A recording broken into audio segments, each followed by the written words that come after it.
مختار جانتے سارے قبیلوں کو تھے، لوگوں کو جانتے تھے، سب کچھ تھا، لیکن مختار کے لیے ایک مسئلہ یہ تھا کہ پائے تک نہیں چھوڑ سکتے،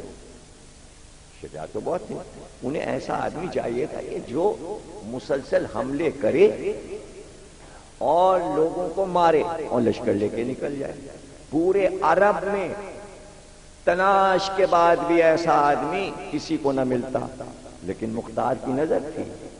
کہ اگر عرب میں علی کی نظر میں کوئی شجاع تھا تو وہ مالک اشتر تھا، تو مالک اشتر کے بیٹے ابراہیم کا انتخاب کیا اپنے لشکر کی سپہ سالاری، اور جب دعوت دی ابراہیم بن مالک اشتر کو مختار نے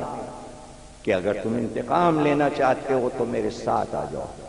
ابراہیم نے کہا مختار ہم کو تمہارے اوپر بھروسہ نہیں ہے، ہم تو چاہتے ہیں کہ تم ثبوت دو کہ تمہیں مدینے سے اذن حاصل ہے، ہم ان کے اذن کے بغیر تلوار نہیں نکالیں گے، ان کی کیا مرضی ہے، ان کی کیا مرضی، آیا وہ چاہتے بھی ہیں کہ یہ اقدام ہو، یہ خروج ہو، یہ جہاد ہو، یہ جنگ ہو؟ مختار نے کہا کہ ابراہیم تم خود جاؤ تصدیق کے لیے، تم خود جاؤ تصدیق کے لیے، اور بہتر یہ ہے کہ تم تصدیق کر کے آؤ، میں نے تو اپنے مولا سے یہ سنا ہے کہ ابو عبیدہ کا بیٹا جب تک یہ کام نہیں کر لے گا اسے کوئی قتل نہیں کر سکتا، اب تمہیں اپنے نفس کے لیے یقین چاہیے تو امام وقت مدینے میں موجود ہیں، جاؤ۔ ابراہیم وفد لے کر گئے اور حضرت سید سجاد صلوات اللہ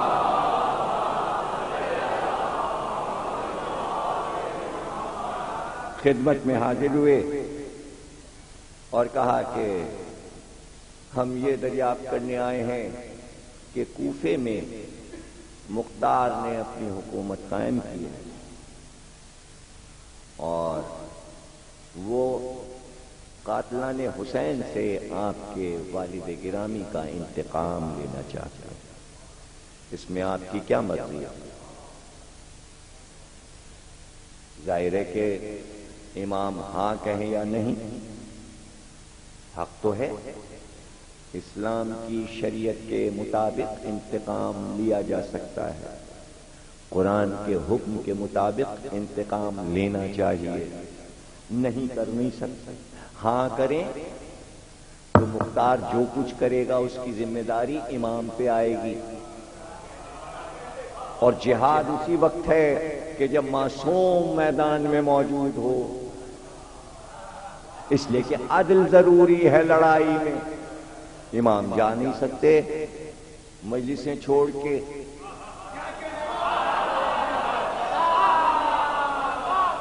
امام کو معلوم ہے مختار کی لڑائی قیامت تک نہیں رہے گی، عزاداری کو قیامت تک آج کوئی چاہے جہاد کے لیے اتنا بڑا مجمع ماشاءاللہ جمع کر کے دکھائے، کوئی نہیں جائے گا،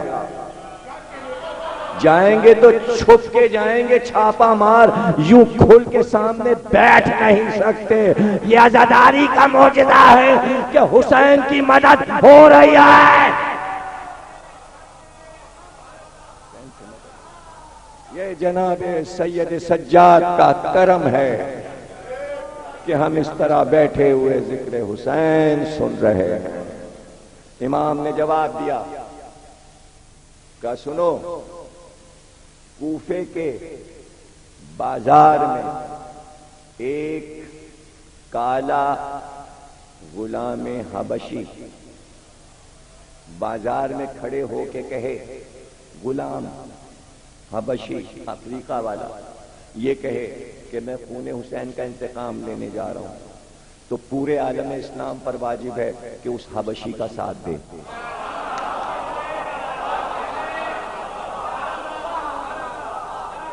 دیکھیں مثال، چونکہ عرب والے حبشی کو سب سے حقیر سمجھتے تھے، تو حقارت کی مثال میں حبشی کو لایا جاتا ہے، ایک عربی نا نہیں. اگر حبشی جس کو تم اچھا نہیں سمجھتے اپنے برابر کا اگر وہ بھی اٹھے تو اس کے پیچھے چلو. اب قول کا تسلسل دیکھنا چاہیں گے آپ کہ ایک علی جو کہتا ہے وہی دوسرا علی کہتا ہے. مولا علی سے کسی نے کہا، پوچھا کہ استاد اور شاگرد دونوں میں مرتبہ کس کا بلند ہے اور کیسے؟ مولا علی نے کہا اپنے اوپر رکھے، کسی اور پہ نہیں، اپنے اوپر. کہ اگر ایک حبشی غلام مجھ کو 4 لفظ سکھا دے علم کے اور دوسرے وقت یہ کہے علی میں تمہیں بازار میں بیچنا چاہتا ہوں، تو میں اس کے 4 لفظوں کے احسان کے بدلے بک جاؤں گا. حبشی غلام یہ ہے علم کا مرتبہ. تو پتہ چلا خون حسین کا انتقام علم تھا، جہاد نہیں ہے، علم الہی ہے. اب علم الہی کو کون سمجھے؟ امام نے اشارہ کیا، کہا اس طرح کے جتنے بھی امور ہیں وہ ہم نے اپنے چچا محمد حنفیہ کے حوالے کر دیے، تم ان سے ملتے جانا، ان سے ملتے جانا. ابراہیم بن مالک اشتر حضرت محمد حنفیہ کی خدمت میں گئے اور مختار کا مسئلہ رکھا. حضرت محمد حنفیہ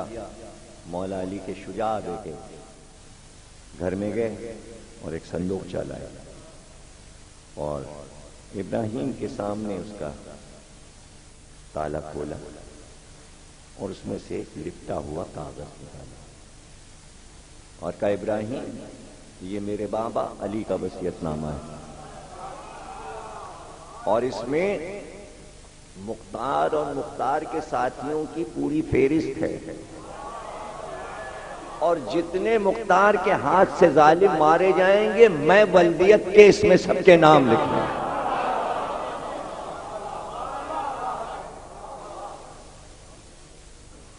اور مختار سے کہنا ہم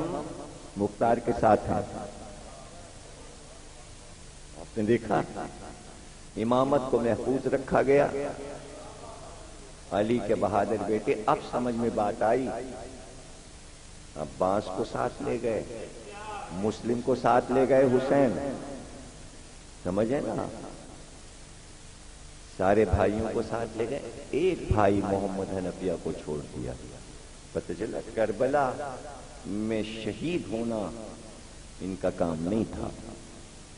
بلکہ شہیدوں کے خون کا انتقام جو لے صرف اس کی تھوڑی سی طرفداری کرنے کے لیے محمد حنفیہ کو زندہ رکھا. اور یہ جو ہم مختار کا قصہ مجلس میں سناتے ہیں یہ کوئی ہمیں فخر نہیں ہے کہ ہم یہ سنائیں. یہ ایک پیغام ہے، ایک میسج ہے جسے کبھی بھولیے گا نہیں. میسج یہ ہے، تقریر ختم ہو گئی، یہ میسج ہے مختار کا ذکر، ایک میسج ہے پوری دنیا کے لیے کہ اگر کربلا کے ظالم، جملہ ضائع نہیں کیجیے گا، کربلا کے ظالم زندہ رہ جاتے، پھلتے اور پھولتے تو دنیا کہتی کہ دنیا میں ظلم ہو رہا ہے، اللہ ہوتا تو دیکھتا. مختار کا وجود توحید کا ثبوت دے رہا ہے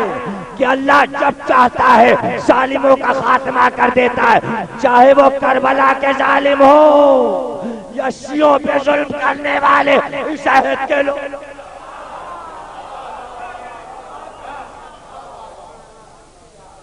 ہر دور میں خاتمہ ہوتا ہے، کوئی یہ نہ سمجھے کہ ظالم پھلے گا اور پھولے گا. پہلے مختار آتا تھا،